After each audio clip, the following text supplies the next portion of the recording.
Hello, everyone, and welcome to Padawan Unlimited. Today, I am joined by two hosts. You may know them if have been around for a while. If you don't know them, their names are Corey and Rob, or Rob and Corey, for short. How are you guys doing? Ahoy. Hello Doing well, there. Gil. Thank you. I was gonna say, are we the Good to be hostesses with the here. mostesses? Yes, sir. Yes, sir. So we've been getting a lot of new listeners that have been like reaching out to us about stuff. So Mhm. I always feel like we have to reintroduce people in the podcast. Next week I'll try to get another additional host as a guest host. I know we've kind of talked about that. I'm just kind of working on logistics. But we'll get there when we get there. Some housekeeping stuff before we get into the segments. So, I big shout out to everyone who has joined our Patreon. I mean, I was actually not gonna lie. I mean, I'm always optimistic and hopeful and like an incurable optimist. But I was like, are we gonna get 10 people to sign up for the Patreon? It happened in like a day. So we, Yeah, it was so cool. It was cool to see. I'm very yeah, happy because yeah. I really So want to do this digi break. So it's dude, yeah. So we had the four gonna be a lot of original, fun. but some shout outs to some new people. So Robert, Eric, David, Lee. David and Lee are two different names. Zach, John, and Patrick. Thank you guys so much for joining our Patreon. Or, not just joining our Patreon, but like being paid subscribers. I mean, you didn't have to do that, but appreciate your generosity and your support for the podcast. So got your shout outs. Definitely. All your welcome packages are in the mail. If you don't get them, please send me an email at Gil and anyone who actually joins our Patreon. If you don't get them or has a question, just either ping me up, go to join our Discord, or email me at Gil at PadawanUnlimited.com, and we'll get that sorted. You get your sticker, you get your Padawan Unlimited card back. I also throw in another goodie in there. You get it when you get it. Surprise, Um, surprise. and Surprise we strike. yeah, surprise strike. So thank you guys. Shout out to all of you, and honestly, still shout out to all the new listeners, old and new. It's Yeah. very very motivating to have you support us. It keeps us motivated throughout the week. One of the highlights of my week is actually recording this podcast for all you out there. Um, I'm gonna pass it off to Corey because he's running the digi break. So for the logistics and talking about that event that we're gonna run for all the Patreon Yeah, paid Patreon so supporters. we do have like a Patreon exclusive channel on our Discord, and there was a suggestion or ask a question asking if we are going to try to do a live stream for the Digi Break, and I think that's a great idea. I definitely want to do a live stream, so we will be doing a live stream for that, so you guys can be part of it as we do it and be in that whole scenario. And we'll do a recording too, and we'll throw it up on for you guys to watch it later on as well. But I would love to have you guys join us. Unfortunately, not I don't know where everyone is. We're going to be basing this off of Eastern Standard Time, so Yep. I think it's going to be coming up next week. And so keep an eye on the Discord. We will definitely announce it there to try to get as many people that are interested in joining and watching that as we can, as far as the Patreon members go. And so keep an eye out for that because we will definitely be doing it live and would love to have you guys join us. And just as a reminder, we're going to be ripping packs of every set, 2 packs for every set, the base ones, and then 2 Carbonite packs of Legends of the Force and 2 Carbonite packs of Jump to Lightspeed. So you guys are going to get a ton of cards. And I hope someone gets a showcase or a cereal because that would Yeah. be amazing. That's my dream here because that would be Heck, awesome. heck And yeah. if not multiple, that'd be cool. So, also on top of that, I know that there are some people who joined the paid Patreon right after the 10 person like limit. So, Hmm. even though you're not gonna be part of the digi break, don't worry, we're gonna take care of you. You had the welcome packages all been sent out, but I'm gonna send out a pack. We'll coordinate it on the Discord. I'll reach out to you or your private email or whatever messaging system that you prefer to use. I'll reach out, and then if you are anywhere over 10, I will send out a pack of your choice as a thank you, as an additional thank you. So again, appreciate you all, and Corey, thank you for running that. Excited to participate and and watch because I mean I'm not eligible. Okay, Well, same here. so speaking of packs and stuff, all the things that we're breaking, going on to our collection segments. What do you got for us, Corey?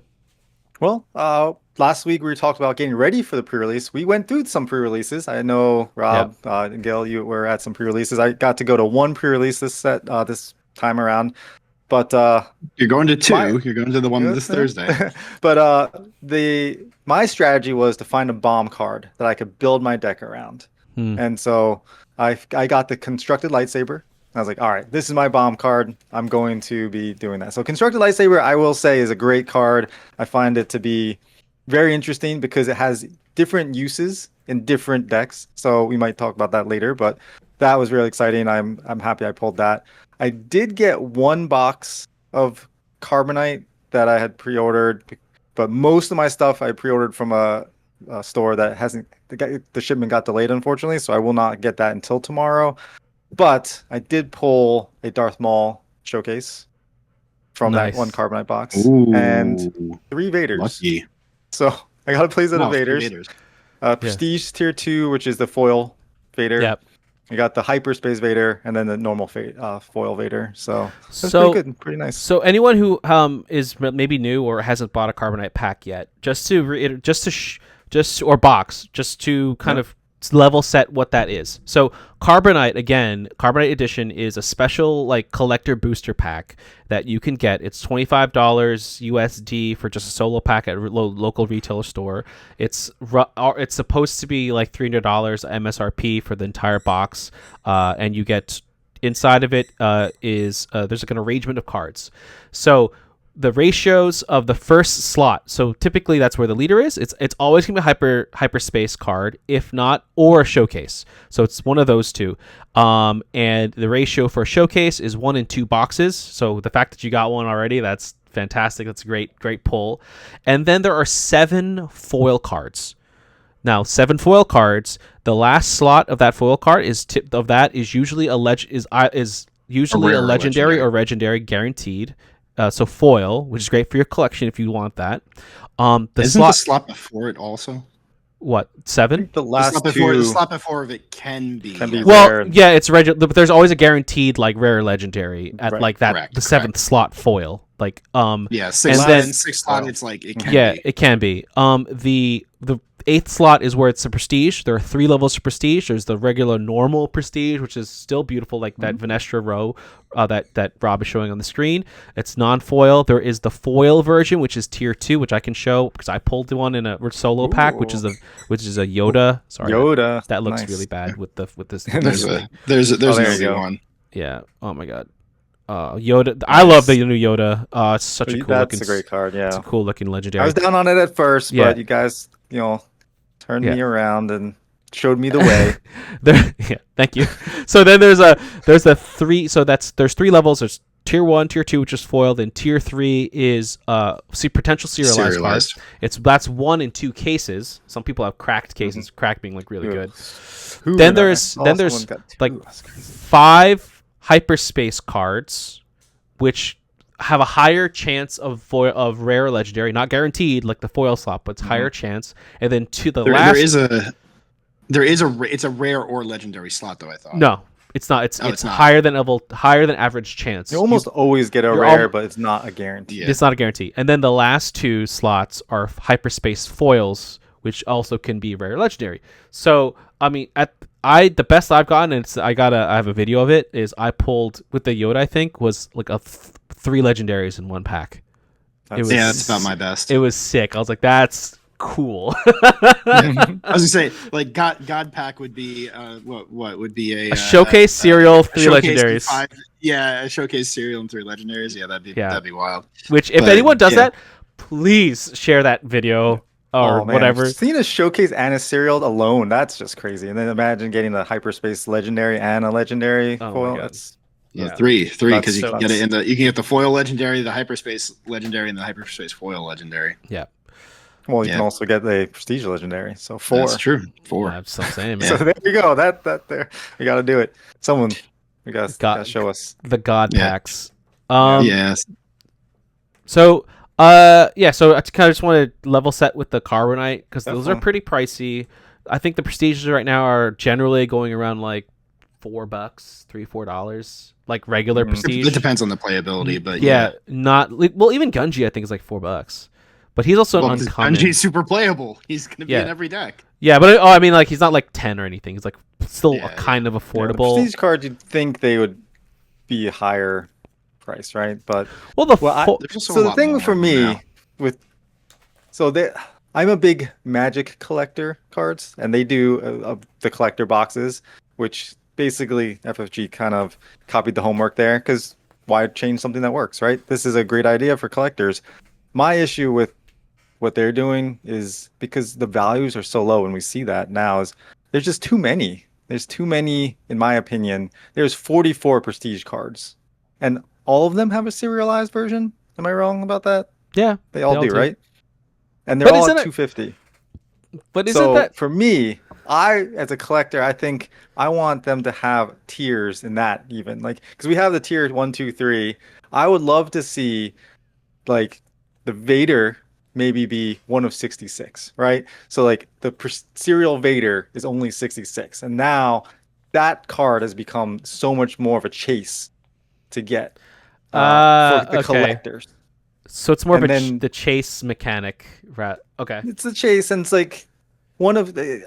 I don't know. I just feel like the serials do come out a little too often because of how many. You want to have a lot of them, then you can have a lot of them, but make it tiered so that not all of them are 250. I would like to see that, and make those cards that make it an event when people pull them because people pull serialized. Oh, well, I got the serialized. Woo! I've seen videos where people aren't excited. Like, what? Are you kidding me? It's a serialized card. This should be a super exciting event, but they're all just two. There's 44 of them, and there's 250 of them.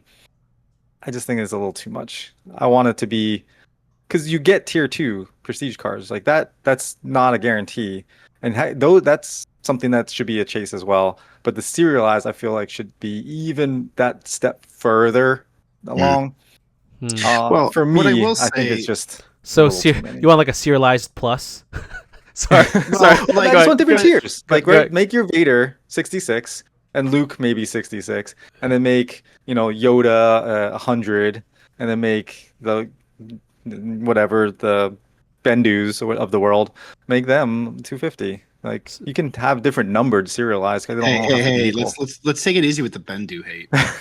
So what are Bendu's you a gonna cool card. I what are like you gonna say, Rob? parts. Earlier. What I was gonna say is like they I think what may or like Corey to your point, maybe for example, like what they did with the serialized here where nobody knew about it until they pulled them, the extra like raised Mm-hmm. The like circleized yeah, the art circles, like the embellishments on the card, sorry, I was and looking the for the right word. triptychs. Yeah, I think the Yeah. triptychs and the diptychs have it. Like but what if like the I don't know, the top 50 cards 1 through 50 had that extra level of treatment on it, so then there's tiers even to the serialized. Like would that satisfy it for you? Maybe. I mean, again, they're making the chase different. That's making it more Hmm. of a event. I feel like is Yeah. to me it It's doesn't feel the same this time around. It feels like there's so many. Like I last time, think 36 even was a lot, but I was like not. I think if the game get so here's the thing. I'm not an FFG like employee or anything, but Mhm. what I would think is that like Magic can do that because they have the history and the financial wherewithal to afford to do limited print runs of these specialty cards, whereas Star Wars Unlimited is still just too new and doesn't make that much money to be able to warrant like these special like exceedingly limited print like embossed cards.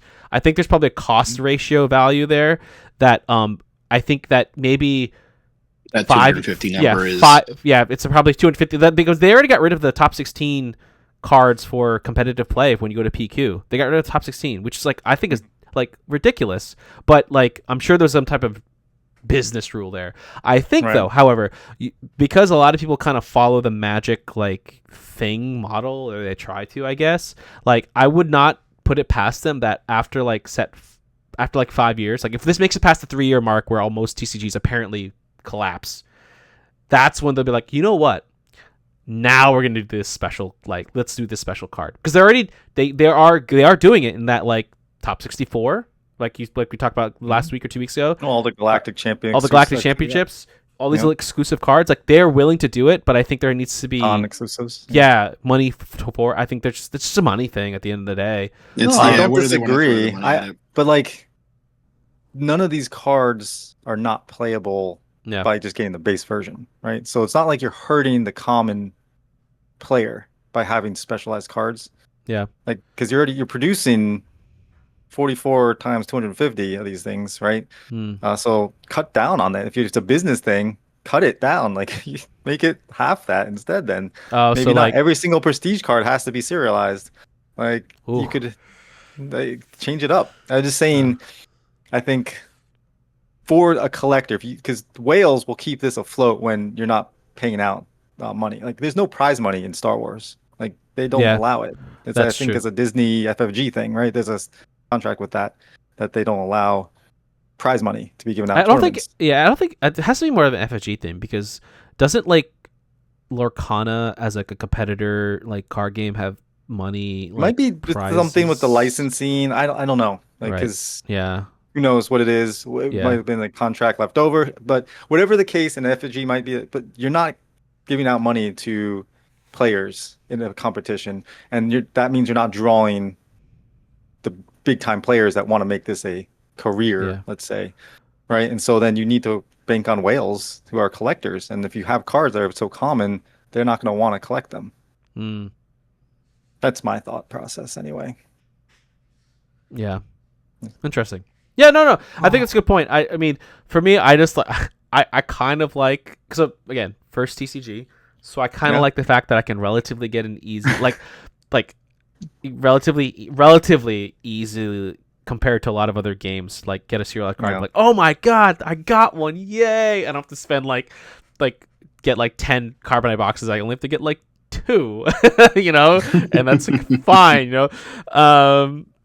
So maybe it's just selfishly like I like it so that like more No, yeah, it's but it's been I good. I Just do I think they agree. can improve it. I no, I 100% there's always a way to improve something. Yeah. So I am Mhm. with you there. Yeah. All right. So anything else? Yeah, just I real got quick. two. I got well. Oh, Go go. ahead, Corey. No, Go no, ahead, you Corey. No. go first because my thing is Okay. not I was related. gonna say I got two collection updates. So I did also crack a Carbonite. So my pull was Oh, this Oh, beaut. nice. third sister. See, I I love should have how had Anger mine ready. showed. You're ready to Yes, go, Rob. I'm ready to Nice. go. As But YouTube watchers, you guys gotta watch a video. I know, Rob pulled a third there's sister also showcase. another update, and maybe this is our little segue. But I got some stuff for Galactic Championships. Ooh, Padawan Oh, Unlimited cards. Wait. Yeah, Oh, look that's at that! Look cool. at that card. So now we look have at more that than card. just sleeves. We actually have Yeah. Padawan Unlimited cards. Do you want to share it So like now? Mm. What do you yeah, guys think? I could share. I was gonna say maybe we share one each week for the because Oh, it's 3 weeks until should, Galactics, should, right? let's do it. Yeah, sure. Yeah. Like, yeah. Which one do you want to show first? All right. Rob's. I mean, Rob, yours since like we're here. I'll do mine. Yeah, I'll do mine since it's first. So, here we go. He's a Nice. Mandalorian. I am a Mandalorian. Well, look, I gotta give into The the red black. So yeah. Well, I gotta give into the Fets, right? You know, Yeah. I'm a shameless Fet player. That's my subtitle. So, anyone who's not watching and needs some more of an audio version of this, so we decided to create our own cards, styled in the form of Star Wars Unlimited. The backing doesn't say Star Wars Unlimited; it says Padawan Unlimited. It's our logo, but the front has kind of like the same like uh, decorations. I'll say so. There's like keywords, Layout, yeah, general layout and layout. everything like general layout, and we each have our own special ability. Rob's is really cool in that he's a red villainy like card. It's him as like a Mandalorian with his helmet off, and his ability is like if you what is it when played like So first of all, I have ambush because of reasons. Yeah. It's 4/7 Fet stat line at 5, like he should be. cracked. Cracked. But then also, when played, you can unban a card named Fet or Triple Dark Raid.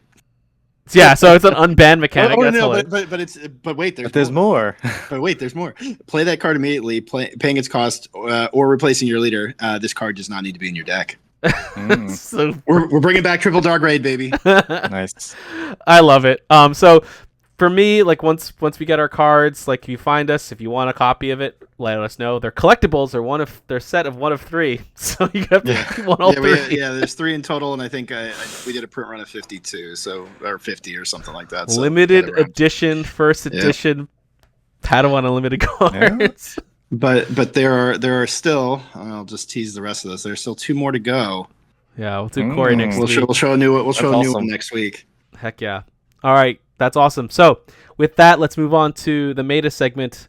Oh no, Corey, you had something else. Well, this kind of goes into the meta a little bit, and that's why I wanted Sure. to leave it towards the end. And I just wanted to see if you guys knew or what cards you thought were most impacted as far as price goes on the TCG player market by Legends of the Force. So we know Legends of the Force is coming in, where it's officially releases this Friday, but pre-releases are out. People have their cards.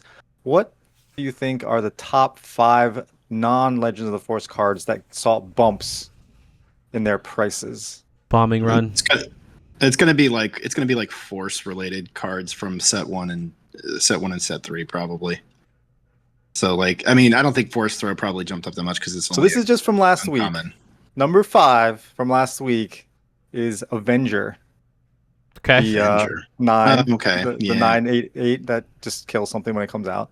That saw a 17%, almost 18% jump in price from its prior week before Legends of the Force pre-releases. Okay. Number 4, we had Clone Hyperspace Clone. card, which saw a 43% bump.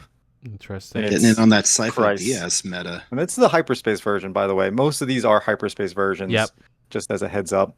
And then number 3 was Execute Order 66. All the Jedi. I mean, yeah. Okay. That went from that saw a 59.5% bump in its price. And I'll give you the prices too. I'm at it. It was at 282 prior to Legends of the Force, and now it's at 450. Avenger was at 1670. It's at 1975. Yeah, I was gonna say it's about probably $20. And Clone was at 410. It's now at 588. Okay. Number 2 with a 244.4% bump Damn, in its price, going from $1.08 to 372, was Galactic Ambition. Galactic Ambition.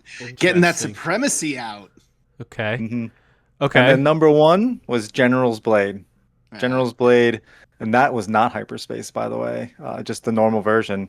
Went from a $3 card to a $15 card. Oh, are you serious? I got some hyperspaces I can get rid of. I mean, anyone will buy some General's Blades off me? No, that's crazy. Well, seriously, I have so many of those. Yeah. I know, right? Surprisingly, Force Thorough was not on the list in the top 5, but I think a lot of people were playing it before. So yeah. So probably playing it, already have it, or like they think it's gonna get banned. So why have it? Okay, exactly. So thinking about cards, so people are buying stuff up, which is going to affect the meta. We have some topics, maybe not necessarily related to immediate meta, but Rob, what do you got for us? Well, I mean, we got Galactics coming up, so I mean, there's going to be a lot of stuff kind of coming in the next 3 weeks where people are testing their decks, and to Corey, to your point, the market's gonna be all over the place because as people are testing and figuring out what they want to play, the big ones I think are probably going to be like Han Green or Han Blue, Han 2. Sorry, because you get all those great new red Jedi. There's a lot of great new green Jedi. There's always been good blue Jedi, so you've got a lot of stuff in there that's going to be coming up, and I think that's going to be kind of impacting the market. But I mean, we've also got like tournaments to kind of think about coming up, because obviously there's the big main event starting on Friday, and I know I've already started to kind of think about like what am I going to play into it, what am I going to do, what are my strategies for when when I'm playing, because the goal right now is, and we were talking about this a little bit earlier today, is if you're going to be playing and trying to get to day 2, you got to get to 18 tournament points. For those of you who don't know, tournament points are awarded basically 3 for a win, 1 for a draw, and 0 if you lose. So, and we are going to be over. I'm pretty sure the event's going to be over 228, which is the bottom threshold for 9 rounds. So that means we're going to have 9 rounds of potential play, and that means you have to win 6 games, which means in theory you're still in it at X and 3. you can get to day 2 if you have 3 losses, because you'll still in theory be able to get 18 tournament points. So you're not out of it until you're at 4 losses. Additionally, for those of you who don't know, you're getting silver packs when you enter. So your silver packs, you get 3 for just participating. But also, if you get to 12 tournament points, you get an additional 2. And if you get to 15 tournament points, you get an additional 3 plus an alternate art token pack at 5 wins, so at 15 points.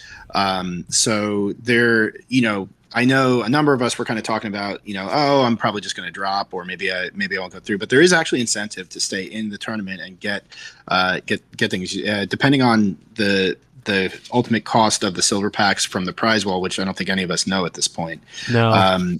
If they're more than, if they're in the neighborhood of 200 points, 8 packs is effectively 1,600 points if you are able to get 6 wins.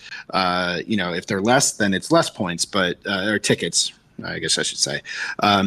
So there may be some efficiency. If your goal on day 1 is to get as many silver packs as possible, it may be more beneficial to stay in the tournament and try to get those wins than if you're trying to go another way. But that brings us into kind of another topic that we might want to talk about, and that is, for those of you who don't know, the game, the tournament rules now allow intentional draws, or they have for the last cycle. But this is where I think we're really going to see when they start to come in. And so I guess, Gil, you're the one who normally poses the question, but I'll pose a question to you instead. So how do you feel about intentional draws? My man didn't wait till the third segment to talk about intentional draws. Okay. Hey. Okay. Intentional draws are necessary in a lot of different ways. Not intentional draws. Sorry, drawing is necessary in a lot of ways because you want to punish. You don't want to necessarily punish people who are playing control decks that take a lot of time, right? So drawing is good because it's not an automatic loss, which means it's a point, like you mentioned. But I think the distinction here is that it's intentional draw. Now I've seen this work in a lot of different forms at higher level competitive play. I think that what it does is it benefits people who work in who are part of teams, and punishes people who are working alone. So if you're not part of a competitive team, or you're just new to the game and you don't really know the community, I think it's punishing for you because you don't have that backup system, right? People are not going to want to draw against you. They have no incentive to. They're going to try to beat you unless it's usually beneficial for them. Again, at the high and also what ends up happening is intentional draws. If you get enough wins and you start intentional drawing, you can lock out everyone below you from top cut, right? And we could talk about that a little bit more. Which again is detrimental to people who are trying to get to the top but can't because they don't have a team or something like that, or doesn't have someone agreeable with them at the point to draw. But also, it means that the top players, the people at the top, who are already guaranteed the top cut, let's say they went undefeated, in the last round they could just intentionally draw, they get a free buy for that hour or hour and a half worth of time, which means they get to get lunch, they get to breathe, they get to walk around, they get to relax, right? Which, just like in competitive sports, is a very distinct advantage for that team who gets the buy. Right. Instead, mental energy is just as important as physical. Effort. So I'll stop there because I kind of went on a rant. But I think that two different things: draw versus intentional draw. Draw is necessary. Intentional draw, that can be both beneficial and detrimental depending on your perspective. Yep. Yeah, I mean, I'm kind of with you, Gil. I think they're necessary, particularly when you're talking about players who play control. I mean, look, we play in a timed environment. 55 minutes is not a lot of time to get to through 3 control games, particularly if they're control mirrors. So I do appreciate the fact that it's now not a double loss. You now have a draw if you go to time, so you can at least get a point. You're not completely behind the curve on that. That being said, I think intentional drawing. Look, I mean, at the end of the day, like it's a little bit of a gray area, right? Because it's like the competitive rules say you're not supposed to collude, right? But there's sort of a level of necessary collusion that happens when you have intentional draws. You have to discuss it with your opponent. You're intentionally making a decision together to draw. You can't draw by yourself. You can't say I'm drawing and then the other player doesn't have an option. You have to talk about it. So like there's always going to be that level of kind of engaging your opponent and whether or not you know them and being like, okay, is this to our benefit to do this? I think it is what it is. I mean, no matter what, there's no perfect system. And I think you're correct. I think it does disadvantage players who either don't know a lot of players within the community or don't know or not on a team. But I think there's going to I think it's better than it was. Let's put it that way. Interesting. How about you, Corey? You have an opinion? Yeah, you guys echoed a lot of things that I would have said. The biggest thing for me is when you have a competitive environment and there's teams involved and there are people that are not on teams, it feels bad when you are on a bubble and there's two people in a team and you're not in a team and you're guaranteed to not make it because of that.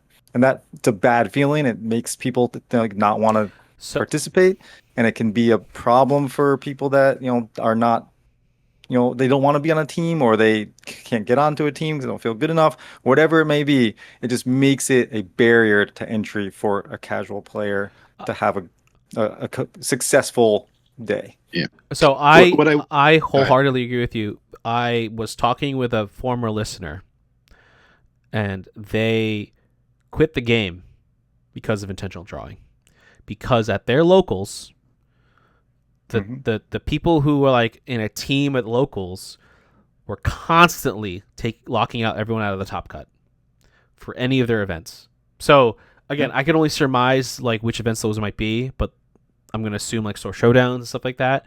It would be really sucky if they're doing this at like constructed events, just like weekly play constructed events.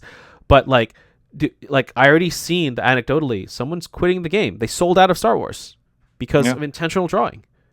And that's detrimental to the community in that sense. I mean, like you said, it feels bad. It really does. And it feels super bad. And then you have to and then if you do make it, like let's say you actually do cut through, like that's why you see the drama that occurred when Minneapolis when Wu won regionals. He got pretty much a layup like into at the top cut because people were like passing to him. He didn't. I think the Cad Bane player in his video was like, I am the only player that played all 16 or however many, like I'll say 16 of their matches, the only one, and my brain was tired because they were talking about how like they had like video of him like quote unquote cheating or whatever. But to be fair, he probably like was brain fatigued, and he specifically said that, and I was like, ooh, what a subtle jab. Right. I mean, the thing, Gil, though, is that I don't know if you can ever really get rid of that. Like, okay, it's a formalized thing now, but it was already happening before intentional draws were there. People were seeding games to other team members in earlier sets. Became a lot easier. But those are losses. Yeah, those are intentional losses because you couldn't tie. Like you could tie, but it counted as a loss, which means that like it was actually negative to your record. You had to like win. Like versus this is like an extra point, right? Well, but I think it's probably better because the people that were seeding the games either already had like for example in the earlier PQs in set 3 or set 2 or set 3, like we would have people who had already won a PQ and were seeding, which is their prerogative, right? Well, but that gives the player who they seed to a win and not a draw. But that's not but your seeding at that point was intentionally like giving them 2 wins versus we're talking about intentional draw. Like right now, if you have with intentional draws, it is almost impossible for an X2. So I mean, it's impossible for what used to be a regular occurrence for people who had a specific record to get into top cut. Like right now, like let's say there's 7 rounds or whatever. Before there's a possibility for an X2, like someone who has like so 7 rounds, so 5 wins, 2 losses, could get into top 8 at a Pro 100 table qualifier. Now it's like like 8 5-1-1s, or like a 6-0, 6-0-1, and then like 5-1-1-1, 5-1-1, 5-1-1, 5-1-1, 5, because they just all draw. And like the last slot is being like, oh, that person needs to like struggle to get that thing, and then they get the top cut, and they had to play people against people who drew the entire time, or for the last round. So, that's. I'm sorry. I'm just saying that it's a little bit different. It's a little bit different now, because before you could just concede, and that's like giving 2 wins. That's giving 3 wins. And it was, and the tiebreakers were tricky also. So it wasn't always guaranteed. Like, oh, if I lose to you, you're going to get in. But sometimes with the tiebreakers and people's records and things, like, it's hard to math that out properly. And so people would get in that were a little further down than they thought and stuff. But now it's obvious. It's very easy to tell how to, or who to lock out and who to, you can, it's like, all right, well, we do this, guaranteeing you're in, and guarantee we'll both get in. Sometimes before it's like, well, one of us has to get in, the other one's not getting in. Now it's like, well, we'll both get in. Yeah. Okay. That's fair. Yeah. But I mean, as far as it goes for teams, it's great, obviously. So if you're on a team and you can, you'll have people blocking for you, or whatever you need to do to help propel you to a higher spot, it's obviously use that to your advantage. Find a team. Should we start a Padawan Unlimited team? A pup team? The puppers. We get the pup cup going. The pack. We'll call ourselves the pack. I don't know. And then we get, like, when you rip packs, it just means like we're all angry at each other, and we're like, I'm done. I'm done with this pack. Sorry, that's so bad. Sorry, Rob. What else you got for us in terms of meta? I mean, right now, like, I think everybody's in kind of like their what am I, but like what am I, like, collectively, like what are we all brewing up? Because I do think this set, I mean, outside of, I know there's a lot of consternation about force throw. I mean, let's be honest, it's going to be everywhere.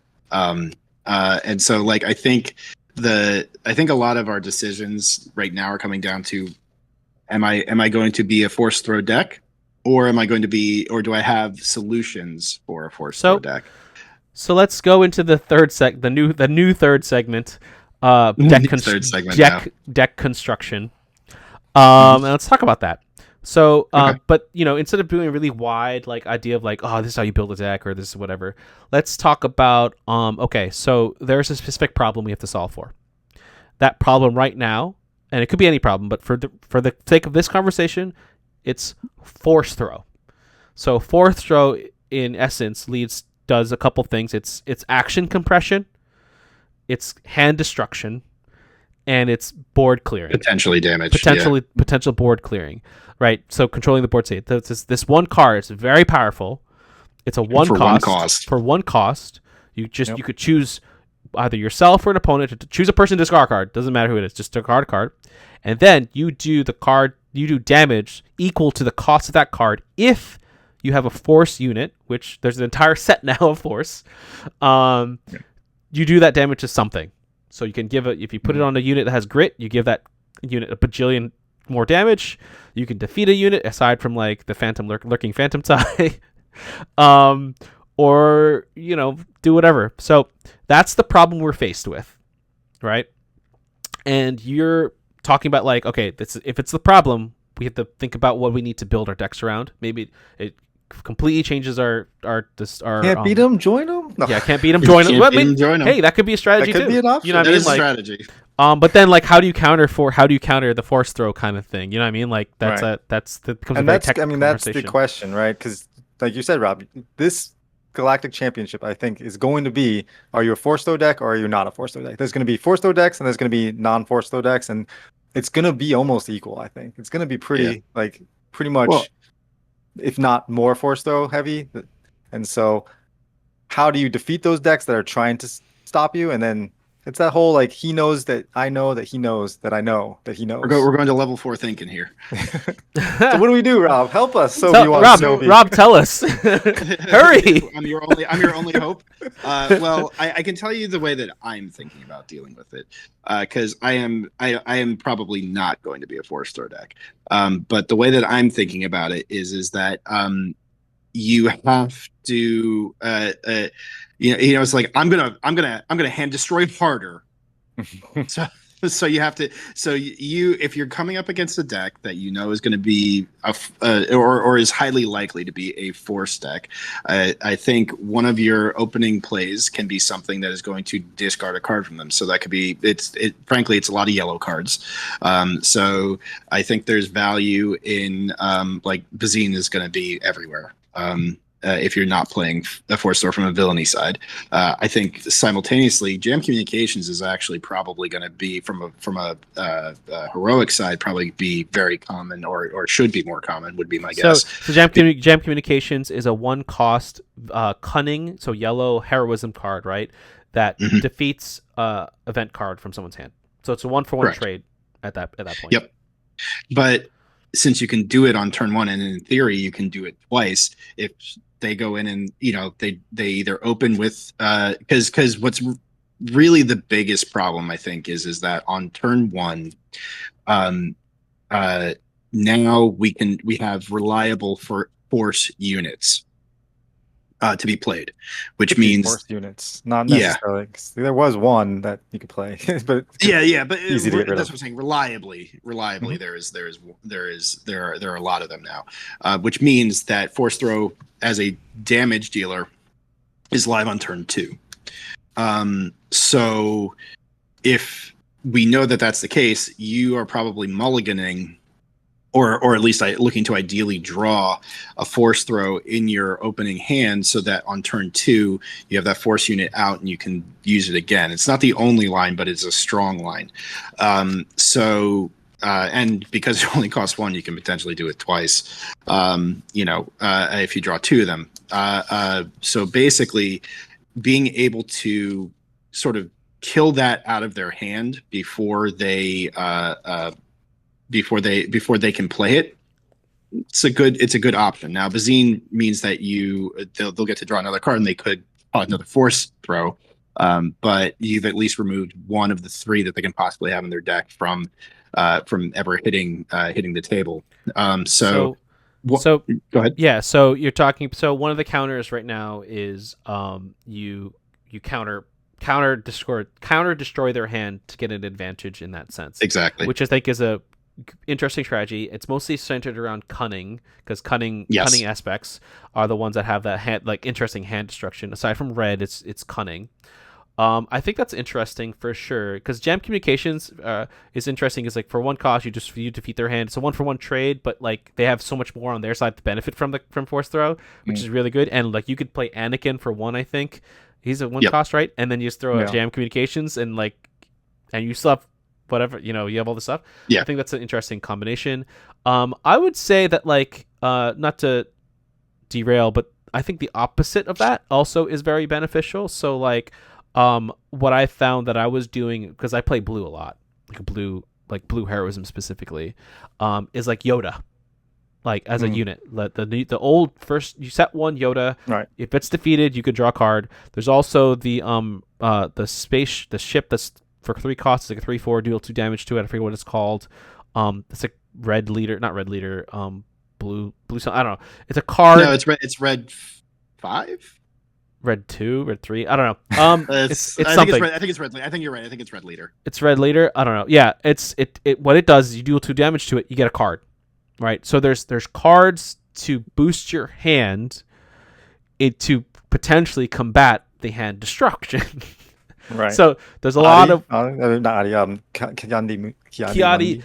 Mundi is a good one. Oh, Kiadi Mundi. Oh my god. Both Kiadis actually. If you get that card out, it is so devastating. You defeat that right away. Hot tip. If you see Kiadi Mundi from set 3 Twilight of the Republic, it's a 5-cost, 5/7 single blue card. Its ability is when a person plays it's a coordinate though. Coordinate, when the person plays their second card, you get to draw a card. It's draw 2. Draw 2. It is so good once you get it off. If you don't defeat it, defeat it. Do whatever you can. Defeat it right away because it's so good. Sorry. So if you have ways, I think it really is specifically unit based ways to gain card advantage. So cards that will let you draw will help counter it. The other one, and I know it was kind of a joke, Gil, but I do think it is also potentially a valid strategy is like, well, they can't hand destroy your hand if you don't have a hand. Smuggle, baby. Yeah. Smuggle. Yeah, Smuggle so that's cards. where I was Smuggle's a going good with one. this. Is having cards in your deck or built around your or have your deck built around cards that you can smuggle. You know, it's not going to be full of smuggle cards, but you'll have have enough that you can use, because then even if they hand destroy you, you have options that are in your resource row that you'll be able to potentially utilize. So you're not just limited to whatever you top deck. Yeah. How about you, Corey? What do you got for us? How would you build a deck, or what would you do? What would you build around Forcer? I think you guys had some pretty much the obvious ones. I think there with the card draw, removing the event itself. The smuggle is always good because now you always have options. So I think in that case, tech is a good card. Yeah, tech. Using tech and going wide, right? If you go wide and have smaller units, Force Throw is really good when you can get a big unit, because that's you can either take it out of your own hand to kill something because now you're guaranteed it, or you can destroy your opponent's hand and kill something from their hand and something on the board. But if you're going wide, you only have so many options. And if you can get bigger, and then if you have a tech, potentially have those options in your resource row, that's another way to help combat the force throw, because of the two things. It's two things it's doing. So build a deck that is what people say, low to the ground. Right, so like the Ray Data Vaults out there that do a lot of tiny units, maybe even Rex or Nalase that can do a lot of like small clones. Nalase can go both ways with the aspects there. Doesn't matter. Clones. She gets that Anakin in there. Yeah, she can. Oh yeah, she could play Anakin too. The new Anakin. Yeah, because you'll definitely have villainous and heroic in there. Which we debated about last week. New Anakin a little bit. New Anakin is a new 6 cost 5/7. That 5/7. If you have either a villainy or heroism, your discard pile, you give negative. You give negative -3 to up to 2 different things. Very powerful. Yeah. So low to the ground, interesting deck strategy. I think with cards like Sifo Dyas, the new 5 cost really makes it helpful for Rex if you're playing a Rex deck, and it's right on curve too, because if you play, like, let's say you play Rex out. You on 5 resources, when you deploy him, you get 2 clone trooper tokens. You play Sifo DS, right, as your 5 cost. You can get up to 4 freaking units from him if you potentially draw 4. It's a whatever costs up to 4. So you can get like 2 drops, a 3 and a 1, 4 ones, right? At 5, and that makes your board really really wide, right? And Sifo DS is only one card, right? So like you go really really wide. And then next turn, if you're playing double green, Unity of Purpose that bad boy. 6 for 6 costs, and what are they gonna do? All those different named cards. Yeah, there's gotta pump them up. Yeah, Gil getting into that jank tech. Hey, this game is all about having fun. You know what I'm saying? Look, I'm not even going to talk about jank tech. The deck I'm working on right now is nothing but jank tech. But boy, howdy, does it work? Yeah, but does it beat Forcer, which is the topic of discussion? How have you been getting? I'm going to out hand destruct them. That's what I'm going to do. Oh, with the Bazines? I have it in there for that. Yeah, Bazines and Bodies. And Bodhi Rook, double yellow with double yellow, especially heroism if you can get it. If not, that's fine. Because it works both ways, just like Nala say. What are the other cards? Bodhi Rook, Spark of Rebellion from set 1, which is the 2 cost cunning. There's the new one with the chance cube thing. What the heck? I forget what it's called. Let me see if I got one. Ahsoka, which is a 4 cost, right? 3/5. Yep. Where you just discard a card from their hand, or they choose a Get card. to they get to choose card. That's really powerful, and she's a force. I think. Yeah, and she's a force. And you can exhaust something if it's a unit, right? So if they discard a unit, you get to exhaust. So yellow is again like this. Yellow cunning is like the second aspect for hand destruction that's really good, right? Yeah. What is that one? I can't remember what it is. Cat Tarkin Town is on the rise as well. Really? Tarkin Town. Yeah. Why do you think? Wonder why? Yeah, I'm trying to think why. Like Swoo Stats is second highest win rate right now. Probably the raid thing going on. They probably get Marshawn Rowe. Oh yeah, maybe. And he doesn't necessarily need. Yeah, and we has McClunky Mhm. a card, which means that he can bounce one of his units back into his hand, defeat a unit on the board with like four damage, which is really powerful. And if not, target town it. So like you're never getting a force unit on deck anyway. Seems pretty good. That's the other thing, right? You could just like not let them get the force clearance to stay Yeah, on the board. just kill It's it. just so tough now. It used to be you could do it. You could do it to Yeah, because there's Quinlan's, you not a could lot do of. it before, but now it's just so difficult to not have because you could just play a Gungi and a force throw on turn 2 if you wanted to. So it's Yeah, like like, like Gungi's kind of is it nuts. Gungi or Like Gunji? I think it's I Gunji, think it's right? Gunji. I think it's Gunji. Gunji, Yeah, yeah. but it's like 2/5, 2/5, 5, Yeah. 5. Like you can't even like Cad Bane Tarkin town him, right? Like so you can't play an Underworld, ping him for 1, and then Tarkin town it off the board. Like he lives. He's a Yeah. Wookiee. Can't Wookiees McClunky it are either. so strong. Yeah, he can't McClunk. Well, yeah, it Can't takes a lot to because McClunky like him the out. CAD hits for 1 and then McClunky's hit down to 3, so it's still alive after And that. then you have to waste a Tarkin town potentially to Yeah. defeat it. Okay, so wrapping up the force throw deck counter construction Mhm. concept Discussion. discussion. Yeah, I think on like maybe this is me just being a little like contrarian, but I am not necessarily too worried about force throw because I mean I think Okay, it's bro. I think it's like obviously very powerful. Don't get me wrong, but there's what they're gonna do. Like that's like their I mean, it's lines, true. right? Like I know you have a force. If you're red in your like heroism, all right, and you're playing some type of force thing, great. I know you're playing force. How do I play around that? And I think that once you like, for me, for example, this is not necessarily a deck construction thing, but line wise, like if I know you're gonna hand destruct my hand, which they will potentially do if they get all 3 in like round 5, I play my card immediately. I claim, pop, play, boom, and then like okay, go ahead, destroy my hand. I got nothing to play. I played my best card already, and that's one of those things that like if you add it with all the other stuff, like you said, like Rob, like the counter hand destruction, the smuggles, potentially like hand draw, like so like they play force throw, fine. You already to get your last card, they can't defeat it. Play your hand draw that you can. Like there's ways around it. It's gonna be harder. I don't think it's necessarily gonna be insurmountable. That's my thought. Yeah. I mean, it is also only 3 cards in a deck, so if they don't draw it, they don't draw it. I mean, Yeah. that's kind of the other thing about it. Like, Yeah. there is still a chance that they don't draw 2 of them; they draw 1 of them, and like facing one of them isn't terrible. But the counter argument to that is that the turns that they'd get 2 of them, or God forbid 3 of them, Which yeah, you're in for a world of hurt. it happens. That's happened to me at a store showdown. Like Sometimes you get the cards that you need to win, and sometimes you don't, and it's gonna happen. The thing with force throw and the problem, like the only thing I would counter to what you said, Gil, is like, oh, I'm gonna play my best card first. They get to play that card for 1 and still get to do a whole bunch of other things. Yeah. Doesn't matter. It's like that's the Yeah, problem. The yeah, cost. no, for sure, Right? dude. It's like, yeah. oh well, fine. You played your best card, but I'm still gonna kill your second best card, and then I still get to do my whole turn anyway.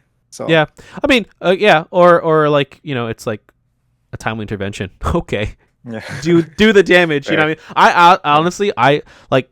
Sorry, the second part of that combination. Scoop. The second part of that conversation combination is that like if I have 2 cards in hand, play the best card, or I always in my hand, like just like But for 1 like cost. well, it's a 1 cost or 2 cost card. Just like what I do when I'm playing a blue deck, if there was no Forcer involved, I always save my Fellow Dragons. The entire friggin' game. I will save that for like when I need it. So like I will always save that 1 or 2 cost the entire, and I'll play around. I'll always do my best to play around it, which I've successfully done on many occasions. But like, is it guaranteed? No. But it's one of those like lines that like you'll learn as time goes on. On top of like creating a deck like you guys have said, like creating a deck that accounts for it. Right. You should not go in blind. Like I totally agree with you guys. It's going to be like a force to be reckoned with. But if you deal with it, you can deal with it. If you don't. Like, but at the end of the day, it's all about having fun. What are you gonna throw at it, Gil? Some lightsabers. I'm not gonna play competitively. There you go. That's how I solve the solution. I am gonna play the first round of my Galactics Play for fun, right? That's the main thing. Hey, I'm gonna swap in with a Revan, and people are like, "Wait, Gil, Nice. what are you playing, Revan? That's crazy talk." We'll That's see. crazy. Okay. So, gentlemen, great conversation as usual. Everyone else out there, thank you so much for listening in. If this is your first time listening to the podcast, please remember to like, subscribe, and tell a friend. Maybe even leave a review, even if it's not like a 5. I mean, please leave 5s. But if it's something lower, Leave 5s. give us a good, meaningful reason first, please, so that we can work on it. Yeah, constructive criticism is always welcome. Yeah, someone was like, "Yo, your mics suck." I'm like, "Okay." Yeah. We worked on Yeah, our we already audio. had that feedback. We fixed it. We fixed that sort of. Yeah, we did. And no, but we're always willing to improve, right? Which I think we are, like, from where we've begun as a podcast, and we only seek to get better. So, until next time, thank you again, and may the force be with you.